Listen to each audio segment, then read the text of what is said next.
Cette très courte vidéo, élaborée par Guy Lepéchon, associé et gérant du cabinet Gouvernance et Structure, est une introduction à son étude annuelle sur l'évolution à fin juin 2017 de la féminisation des conseils d'administration ou de surveillance.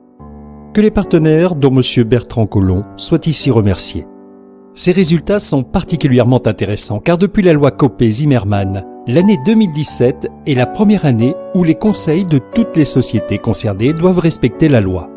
La dite loi exige des ratios d'au moins 40% de femmes pour les conseils de plus de 8 membres et une différence entre le nombre d'hommes et de femmes inférieure ou égale à 2 pour les conseils de 8 membres ou moins. Cette étude analyse le profil de 1115 administratrices et leur positionnement par rapport à leur société. Elle s'adresse d'abord aux présidents des conseils. De fin juin 2016 à fin juin 2017, la progression s'est accélérée. Attention, ces ratios moyens sont optimistes, car les sociétés en avance dissimulent celles en retard. En fait, l'examen entreprise par entreprise montre que des efforts sont à poursuivre, particulièrement par les mid et small caps et les grandes sociétés étrangères.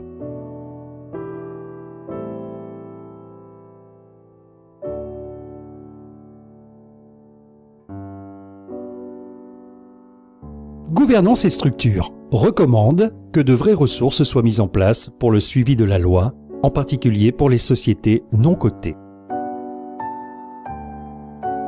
Que les présidents mènent professionnellement des recherches, y compris hors de leur cercle de connaissances.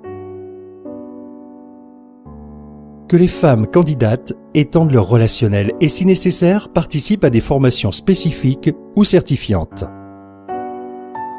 Que celles connaissant bien un pays étranger postulent à des postes d'administratrice de sociétés étrangères dont le siège est dans ce pays ou des sociétés françaises y opérant.